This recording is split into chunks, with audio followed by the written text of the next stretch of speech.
Hi, this is me, Dr. Deepa Rawat, and in today's video, we are going to discuss aphorism 23 of Organ of Medicine.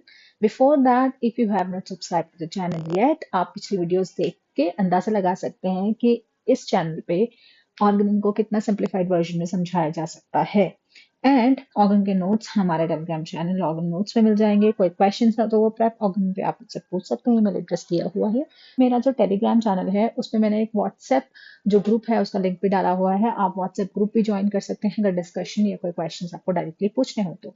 इससे पहले कि हम अगले aphorism पे चले यानी 23 पर, हम 22 को थोड़ा सा रिवाइज कर लेते हैं।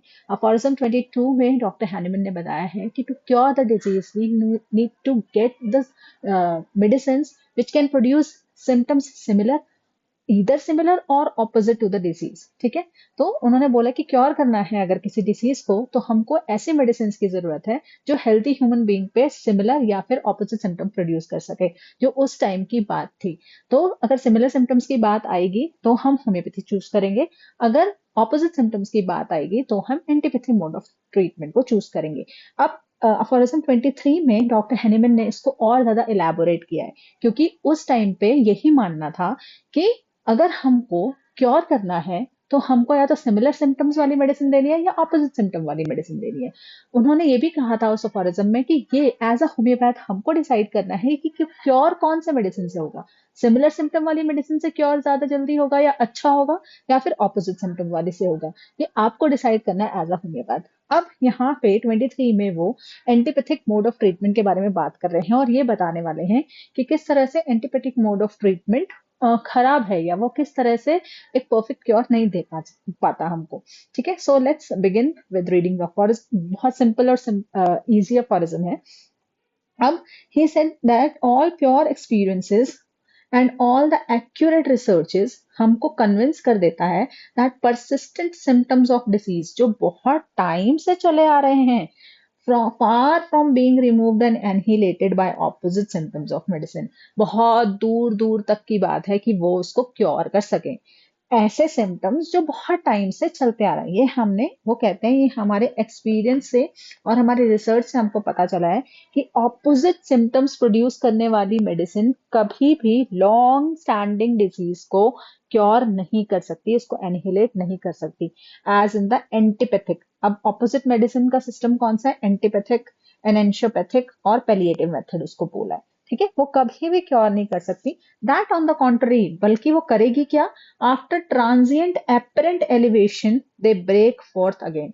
थोड़ा सा रिलीफ तो देगी। मान लीजिए मुझको कॉन्स्टिपेशन है तो मेरे को ऐसे medicine opposite system of medicine यानी कि पैलिएटिव या फिर एंटीपैथिक ट्रीटमेंट में मुझे क्या दिया जाएगा?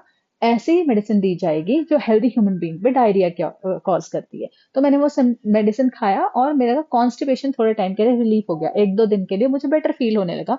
बेटर मतलब कि स्टूल नॉर्मल नहीं आएगा, मेरे को डायरिया वाला स्टूल आएगा। ठीक है, तो थोड़े टाइम के लिए ट्रांजिएंट आएगा, शॉर्ट इंटरवल के लिए। एपेरेंट एलिवेशन मतलब दिखाई देगा हमको कि सिम्टम जो है वो कम हो गए हैं, बट क्या होगा? They will break forth again with the increased intensity and become manifestly aggravated। बहुत ज्यादा इंटेंसिटी जो पहले थी मुझे उससे ज्यादा कॉन्स्टिपेशन होने लग जाएगी और एग्रेवेटेड फॉर्म में हमको वो जो डिसीज है या वो सिम्टम है वो दिखाई देगा। This is what doctor Hahnemann wants to talk about in aphorism 23। बहुत सिंपल है। एंड जो हमारे एमसीक्यूज होते हैं उसमें भी अफोरिज्म 23 के बारे में पूछते हैं कि एंटीपैथिक मोड ऑफ ट्रीटमेंट के बारे में कहाँ पे बात करी है। तो अफोरिज्म 23 से स्टार्ट किया है। एंटीपैथिक मोड ऑफ ट्रीटमेंट हम इसको बोल सकते हैं। थीम क्या है अफोरिज्म की? By antipathic mode of treatment the persisting disease are not cured, they cannot be cured, they just only palliate or they get suppressed again and again। अब palliation और सप्रेशन में क्या डिफरेंस होता है वो मैं आगे की एक वीडियो में बताऊंगी, लेकिन थोड़ा सा इसमें मैं बता देती हूँ।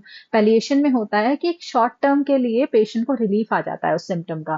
ठीक है, और सेपरेशन होता है कि सिम्टम जो है वो रिलीफ आएगा लेकिन जो हमारी डिसीज है वो शिफ्ट हो जाएगी किसी और ऑर्गन में। आप पैलिएशन में होता है कि उसी ऑर्गन तक डिजीज रहती है, लेकिन अगर हम बार बार किसी सिम्टम का पैलिएशन करेंगे तो वो ultimately the patient will lead into the suppression, कि बार बार आप उसको उठ रहा है, वो मान लीजिए कोई स्किन इरप्शन बार बार उठ रहा है, आप उसको दबा देंगे, फिर से उठ रहा है फिर से दबा देंगे, चाहे आप इंटरनल मेडिसिन से या फिर बाहर से कोई मेडिसिन अप्लाई कर रहे हैं उससे। अब क्या होगा, अब वाइटल फोर्स में इतनी कैपेबिलिटी नहीं है कि वो उसी जगह पर उस सिम्टम को लेके आए, तो पैलिएशन नहीं होगा, अब सप्रेशन होगा। अब वाइटल फोर्स उस जगह जाएगी जहां पर आप उसको सप्रेस ना करो, जहां पर आप उसको दबाओ ना, तो वो किसी और ऑर्गन या किसी और सिस्टम, ऑर्गन सिस्टम के थ्रू वो डिसीज को निकाल के बाहर लेकर आएगी। ये थोड़ा सा डिफरेंस है, हम डिटेल में भी इसके बारे में पढ़ेंगे। All the experiments and results prove that the persistent disease symptoms do not eradicated or destroyed by opposite symptoms of medicines like antipathic mode। हमको ये पता चल चुका है कि एंटीपैथिक मोड से कोई भी लॉन्ग स्टैंडिंग डिजीज क्योर नहीं की जा सकती। अगर थोड़े टाइम के लिए आपको है, मतलब एक्यूट है, सडनली कुछ हुआ, या फिर अभी ऐसा है कि वाइटल फोर्स एक्ट नहीं कर सकती, जो अफोरिज्म 67 में के फुटनोट में डॉक्टर हैनिमन ने सपोर्ट किया है पैलेटिव मेथड ऑफ ट्रीटमेंट को, कि कहाँ कहाँ पर हम यूज कर सकते हैं। But long standing diseases, chronic diseases में बिल्कुल भी क्योर नहीं करेगी वो इन एंटीबायोटिक मोड और palliative mode. But the contrary, on the contrary क्या होगा, after apparent elevation they are going to come back with increase in intensity and they will become aggravated। other than that हमारे ऑर्गेनिन में 58 से 62 बात की हुई है एंटीपैथिक मोड में, और 69 में बात की हुई है एंटीपैथिक मोड ऑफ ट्रीटमेंट के बारे में। तो वो जैसे जैसे हम आगे बढ़ेंगे वैसे वैसे हम अफोरिज्म को देखेंगे, ठीक है। So this is it for today. बहुत छोटा सा अफोरिज्म है लेकिन बहुत इंपॉर्टेंट अफोरिज्म है। इस अफोरिज्म को आप एंटीपैथी के ऊपर अगर शॉर्ट नोट आता है तो उसको वहां पर लिखने के लिए भी इसके कुछ सेंटेंसेस को आप यूज कर सकते हो। Thank you so much.